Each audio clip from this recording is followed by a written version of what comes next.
Welcome my dear student friends, how are you all? I hope you are all doing fine and well. So in today's class we will be learning about the SJF scheduling algorithm. So be tuned. So my name is Surya Bahadur and I welcome you all to my channel Educate Youth. So let's start today's topic on SJF scheduling algorithm.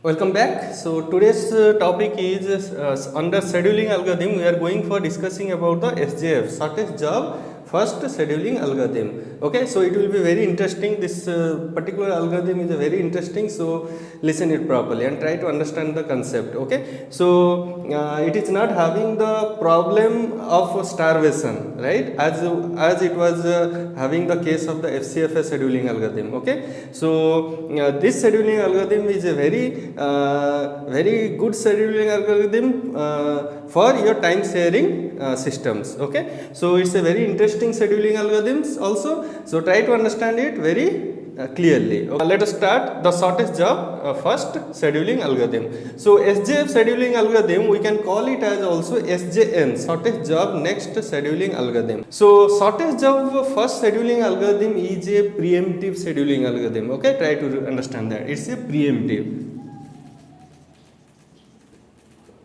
So what is preemptive and what is non-preemptive, I have discussed in my previous video while I discussed the FCFS scheduling algorithm. Okay, so what is preemptive scheduling algorithm? Once a particular process enter into the processor, then that process can be preempted out if any other process who is having some higher priority, then other process can enter into the processor and the running process can be preempted out from the processor. Okay, so that is the case of SJF scheduling algorithm. It's a preemptive scheduling algorithm. Okay, so how your preemptive SJF scheduling algorithm actually works. Okay, so let us start. So we are having how many processes? Here we are having the 4 processes, process P1, P2, P3 and P4. So what are the arrival time of the individual processes, right? What is the burst time of the individual processes, right? So burst time means execute time. Execute time for the individual processes. Okay, so it is mentioned in this particular table, so you can see over here. Okay, so I have drawn here the Gantt chart. Okay, so let us try to implement our SJF scheduling algorithm. Process P1, what is the arrival time of the process P1? Process P1 has arrived at the 0th time. This is the first process which is arriving into your processor, right? So process P1 first arrives into your processor. So process P1 starts executing from 0th time. From 0th time it starts executing. So what is the total execution time for the process P1? The total execution time is 8 milliseconds. Okay, so process P1 started execution and it will take 8 milliseconds. Okay, so 0, 1. So at one time you can observe that at one time the process P2 also enters into the processor, right? The process P2 enters into the processor at the time 1. So right now the SJF scheduling algorithm is actually implemented over here. Okay, so how? See, P2 enters at the time 1. So right now P1 and P2 are now trying to take the processor at the time 1. Okay, how the SJF scheduling algorithm will be implemented here? So you can see the burst time or the execute time of process P1 is 8, process P2 is 4. So which one is the shortest job here? At time 1. At time 1, P1 is already inside the processor and executing. Try to understand that. Okay, and at time 1 it has already completed 1 execution time and still 7 execution time is left of the process P1, and at the time 1 P2 is entering, and its execution time is 4. So your shortest job is 4 or 7? Shortest job is 4, right? So what happens over here is that the process P1 will be printed out from the processor. So right now at the time 1, process P1 will be printed out. And who will be acquiring at time 1? At time 1, who will be acquiring the processor? Process P2. As it is the shortest job. So shortest job first scheduling algorithm, right? So which one is the shortest? That will be executing in the processor. Right now at time 1 process P2 will be entering into the processor and start executing, right? So what is its total execution time? 4. So it has completed 2. At 2, P2 has completed 1 unit of time. At 2 time, again one more process is entering into the processor, right? At 2 time, and P3 is entering, and P2 has already completed 1 unit of execution and 3 units are still left. P3 entered at the 2 time. Right now, which one is the shortest job? Whether P2 or P3 which is entered just now, or P1 which has already printed out and it is in the queue, right? P1 has printed out, right? So it is in the queue, right? So P3 now entered, P2 is executing, right? So at the time 2, what happens? Again, which one is the shortest job? That will be compared. So P3 which has just entered, what is the total execution time? 9. P2 which is executing at present, 1 unit has completed, 3 unit is still left. P1 7 unit. Which is the shortest job? Shortest job is P2 only. So P2 will continue its execution, it won't be printed out. Understanding? So P2 at the time 3, it is taking completing 2 units of time. P2 at time 3, observe that one more process P4 is entering into the processor. P4 at time 3. Again at time 3, P4, while P4 entered, P2 has already completed how many units of execution? 2 units of execution, and 2 is still left.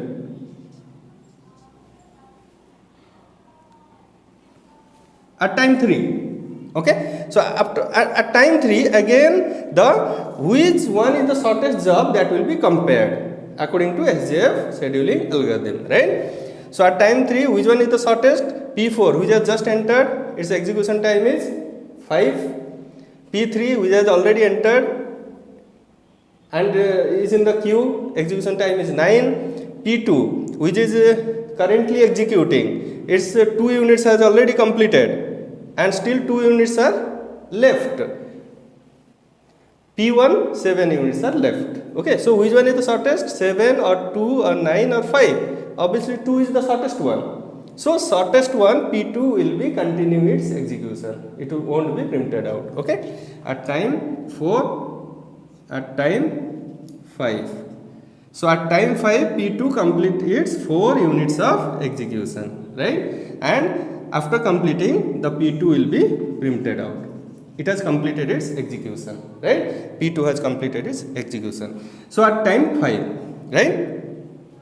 4 units completed. At time 5, now again it will be compared which are already in the queue, P1, P3 and P4. Their shortest job, which one is the shortest job, that will be compared, right? So P1 or P3 or P4. P1 is 7, P3 is 9, P4 is 5. Which one is shortest?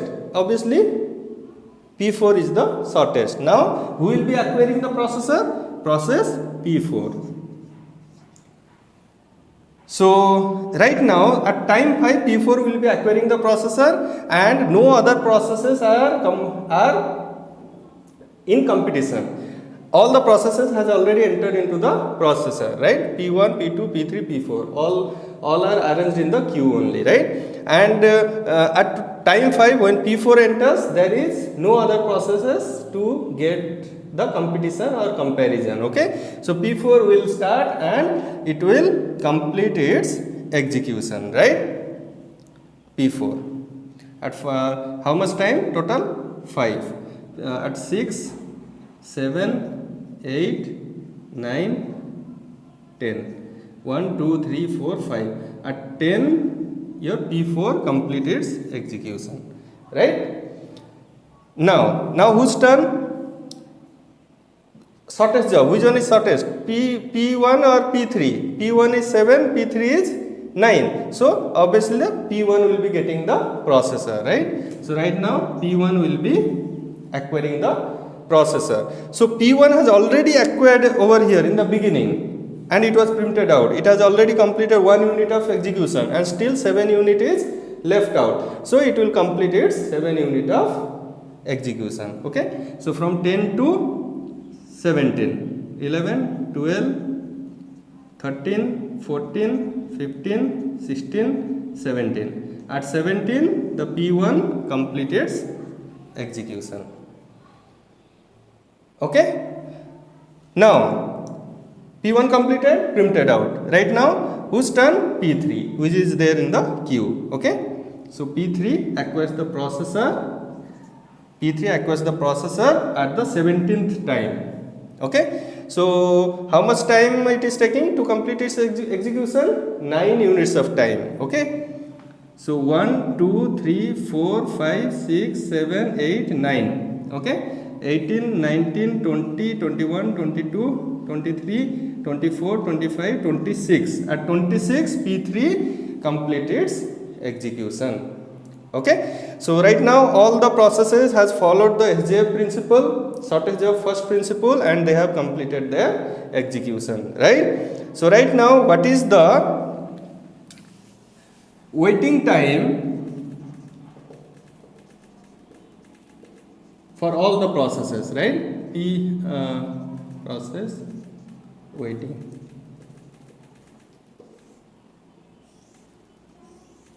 P1, P2, P3 and P4, right? So what is the waiting time for process P1? See, process P1 in the beginning it has not waited. It has completed its 1 unit of execution from the beginning, right? So it was not waited in the beginning, right? So 0. Again it is starting its execution at 10. So from 1 to 10 it is waiting, right? So 0 plus 9. From 1 to 10, 10 minus 1, 9 units of time it was waiting to acquire the processor, right? So 0 plus 9, 9 units of time totally the P1 has waited to acquire the processor, right? P2, what is the waiting time for P2? P2 acquired the processor at 1 unit of time. And it completes at 5 unit of time. It was not printed out, right? So it once acquired the processor, it got the processor, it completed its execution and followed the SJF also, right? So P2 acquired the processor at time 1 and also its arrival time is time 1 only, right? So it has not waited. When it arrived into the processor, it got the processor executed and completed, right? So it has not waited. So arrival time is 1, your getting the processor time is 1. So 1 minus 1 is 0. P2 has not waited. So, okay, so because it has arrived at 1 only, right? So what is the waiting time for process P3? Process P3 acquires the processor at time 17, right? So it acquires the processor at time 17. But what is the arrival time for the process P3? Arrival time is 2. At the second unit of time only it has arrived. So got the processor 17. So arrived at 2. So 17 minus 2 is the waiting time for the process P3, right? 17 minus 2 is 15, right? Understood? So what is the waiting time for the process P4? So P4 got the processor at time 5 when it arrived at time 3. So how much time it waited to acquire the processor? 5 minus arrival time. okay, 3. 5 minus 3 is equal to 2. So these are the waiting times for the individual processes. So what is the average waiting time?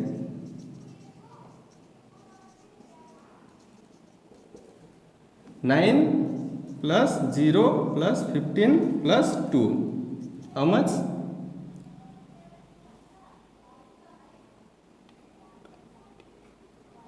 26. 26, this by how many total processes? 4. That means 26 by 4.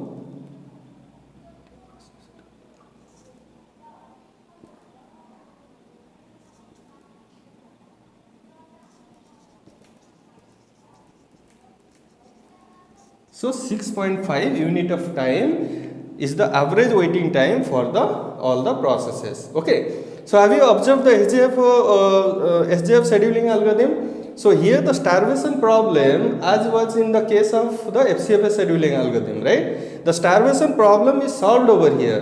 The processes are not starving for the processor, right? Because it is following the SJF. Then a shortest job. Which is the shortest job? That is only getting the processor, right? So this is all about your SJF scheduling algorithm. So I hope you understood the SJF scheduling algorithm in a very clear manner. Okay. So with this I will be stopping the today's class. So in the next topic I will be going for discussing your priority scheduling algorithm and your round robin scheduling algorithm. So be tuned. Thank you.